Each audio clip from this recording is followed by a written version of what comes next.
All right, so let me tell you what I just discovered because I've discovered many things, right? So with this Unreal logo, well, I kind of went ahead and I made it more like a neon, but that doesn't really make any difference, right?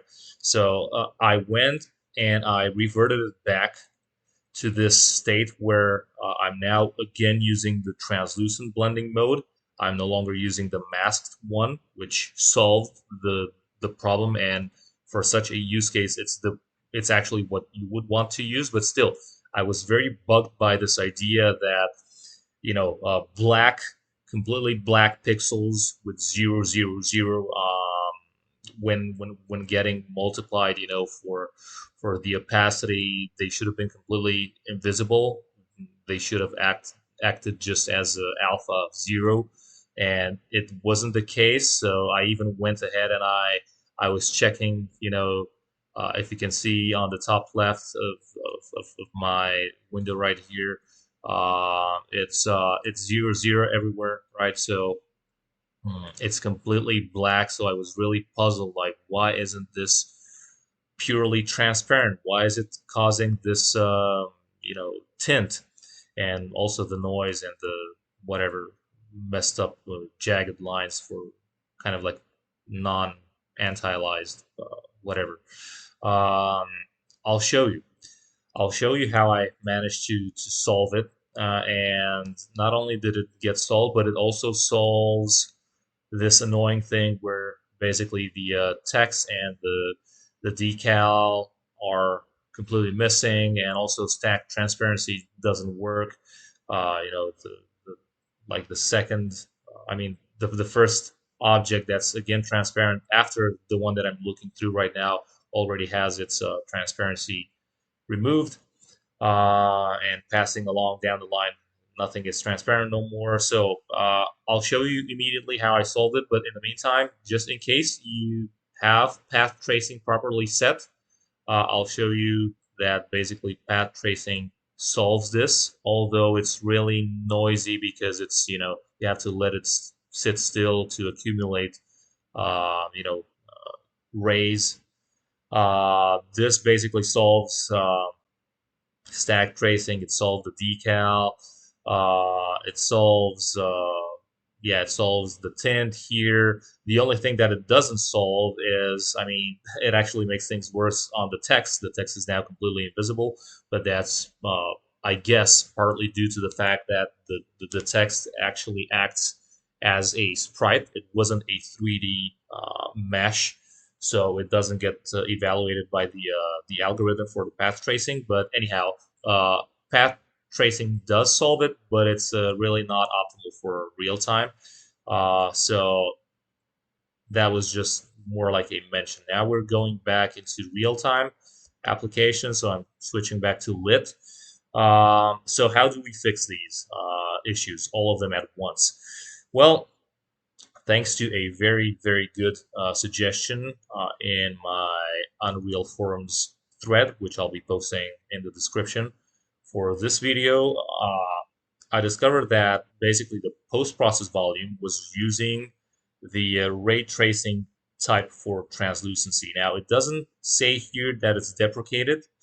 The only mention of deprecation is if you're going to your project settings and if you're going down into your rendering and all the way to like yeah, here, global illumination and reflection. Here you can see that indeed there's this standalone ray traced deprecated for both of them, right? So here there is such a mention, but for the post process volume it isn't. So I'm not sure if it's deprecated or just not really working correctly. So whatever, they kind of just abandoned it, or maybe it did work, but now it's interfering with other algorithms. However, if you switch to raster, first of all, you can see all the tint is now gone.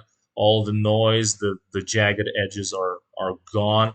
Not only this, but you no longer have any problems with the text, nor with the decal. I mean, this. slight geometrical aberration is due to the fact that my spheres right here are quite low poly. They're using something like 8 by 8 or 16 by 16. Yeah, no, it's 16 by 16 slices. But anyhow, you can see the rendering itself is good. Stack transparency also works. I kind of have this back reflection, whatever, from the sun all the way like from the ground into the sphere, kind of like going back and forth, which wasn't here before. So that's cool. If you're seeing this annoying little flickering of these lights that are coming from the true sun in the like sky sphere, um, if you're bothered by this, I have a solution for you. I played around with it. Where is it? Yeah, I'm using the translucent material. So if you're going here all the way to the lighting mode, as you can see, I was using kind of like the most expensive and detailed lighting mode. This is calculated per pixel, so because of my, not so good geometry, like low poly geometry of the globe that I'm using, it you can kind of see those hard switches on the surface. So I can use something more cheap, which will actually blend things quite a bit. As you can see from the description, also it says it's going to be a little bit blurry because it's calculated for the surface, but not on a per pixel. Um, you know, in a per pixel manner. So yeah, diffuse lighting is supported, whatever. So if you switch here from again from forward shading, surface forward shading to surface translucency volume, you will see that now those things are gone. Almost, I mean, they're really gone. So it takes a little bit away from the realism, but it's no longer that jumpy. And yeah, it basically solves pretty much everything. But now you can see that these things have a little bit of a problem. They act a little bit strange. Like, for example, here on the top, I can see through this gem, but from the bottom, it's kind of like, half opaque, half translucent, depending on which axis you're using. Here, the same, it's kind of like opaque combined with translucent, and I can tell you why this is. Well, without going into too many details. Again, if we go to the material, one obsession of mine was always to try and have two-sided translucent materials to accurately reflect back reflections, if it makes any sense. But I kind of understand that this is not really possible with the deferred rendering because there's no real um, depth ordering.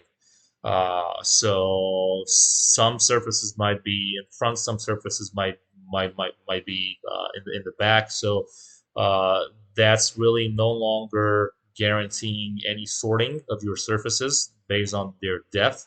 So unfortunately, you have to let go of this.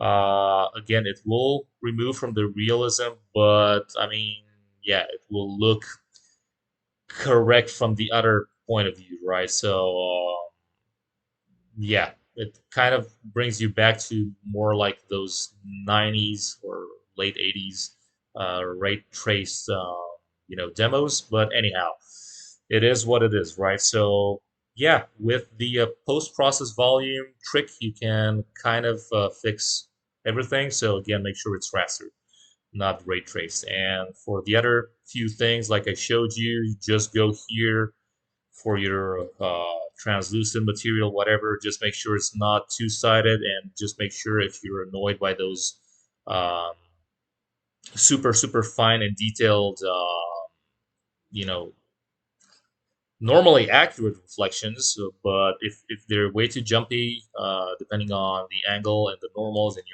your surface detail, just make sure they're not forward shading, but let's say translucency volume. The the higher you go, the less detailed. The lower you go, the more detail it accounts to.